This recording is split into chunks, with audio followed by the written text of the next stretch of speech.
Quick question. What does Starbucks sell? If you said coffee, you're wrong. I mean, they do sell coffee, but that's not how they make their real money. Starbucks is a bank, a real estate empire, and a float machine that holds billions of your dollars hostage while you think you're just grabbing a lot. Let me break down one of the most brilliant money machines ever built. Here's what most people see when they walk into a Starbucks. A cozy shop, nice music. Overpriced coffee, maybe a pastry, and they think this company makes money by selling $6 drinks at insane margins. That's partially true. Coffee margins are good. A basic jerk coffee costs Starbucks maybe $1 to make, and they sell it for $5 or $6. What does that mean?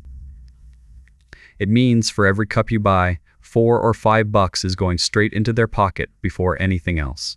That's around 80% gross margin. But here's the thing. Coffee is not the business model. Coffee is the bait. The actual Starbucks business has 3 engines, and each one is more clever than the last. Engine 1, real estate. Engine 2, the Starbucks card. Engine 3, habit architecture. Let's start with the one nobody talks about. You know how McDonald's is secretly a real estate company? Starbucks learned that playbook and upgraded it. Starbucks doesn't just open coffee shops. They engineer locations. Every single store placement is a calculated bet based on foot traffic data, demographic modeling, and something they call occasion mapping, basically predicting when and why you'll want coffee at that specific corner. But here's where it gets interesting. Starbucks signs, long-term leases, usually 10 to 15 years. In locations they've identified as high value. Then, as the neighborhood develops around them, the property value goes up. Starbucks effectively locks in cheap rent in areas that will become expensive. Think about that. They move into an up-and-coming neighborhood. You know, the kind of place where a new brunch spot opens every month. The Starbucks itself becomes an anchor that attracts other businesses. Property values rise. Their rent stays the same. They literally profit from the gentrification they helped create, and at scale. Starbucks operates over 38,000 stores worldwide. That's not a coffee chain. That's a real estate portfolio disguised as a coffee chain. But the real estate play is just the foundation. The really insane part is what they do with your money before you even buy anything. Let me ask you something. Have you ever loaded money onto a Starbucks card or the Starbucks app? Of course you have. Most people do. It's convenient. You tap, you pay, you go. But think about what just happened. You gave Starbucks your money, not in exchange for coffee. Not yet. You gave them cash, and they gave you a number on a screen, a promise that someday you can trade that number for a drink. In the banking world, they call this a float. It's basically the money that sits between the moment you hand it over and the moment it actually gets spent. And hey, it's not your fault you didn't think about it. Nobody reads the fine print on a gift card. But Starbucks, they're sitting on a mountain of it. $2.4 billion. That's how much money is loaded onto Starbucks cards right now that hasn't been spent yet. What does that actually mean? It means if Starbucks were a bank, it would have more deposits than a lot of regional banks in America. A coffee company. Holding more cash than actual banks. And here's the kicker, a meaningful chunk of that money will never be spent. People lose their cards. They forget about leftover balances. They have $1.37 stuck on a card somewhere in a drawer. You know that card. You've got one too, right? Starbucks calls this breakage.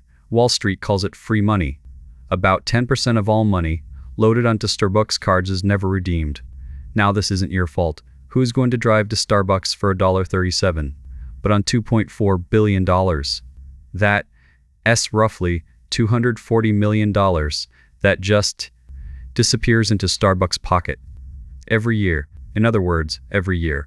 Starbucks makes $250 million from money people loaded and forgot about. But wait, it gets better. While they're holding your money, they can invest it.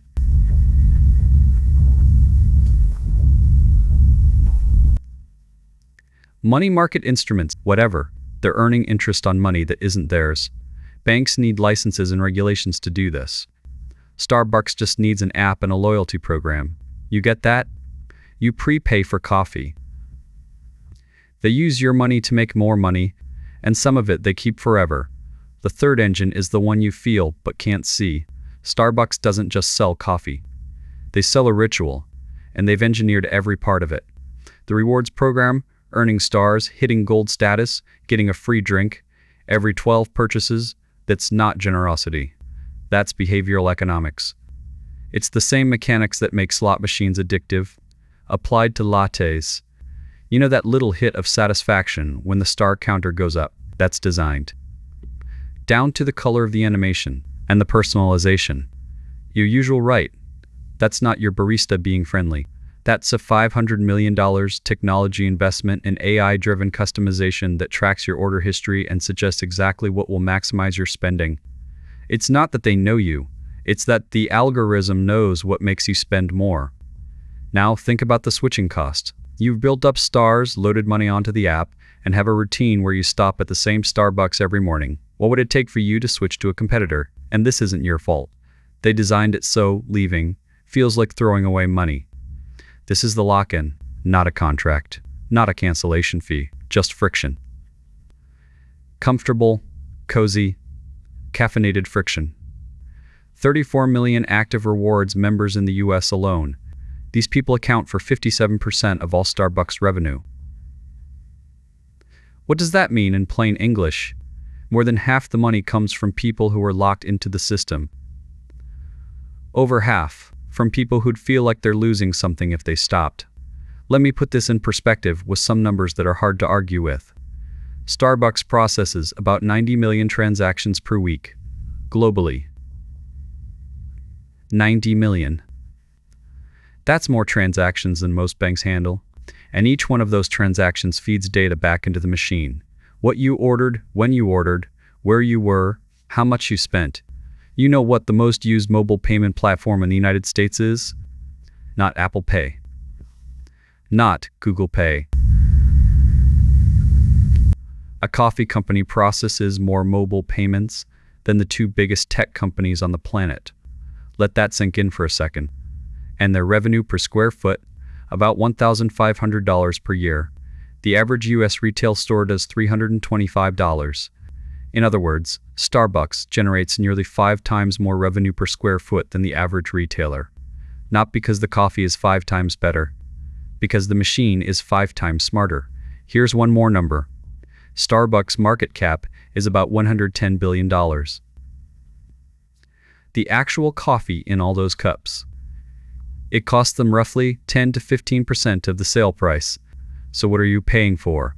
The rest is brand, location, technology, and the financial engineering we just talked about. You're not paying for coffee. You never were. So let's put the whole machine together.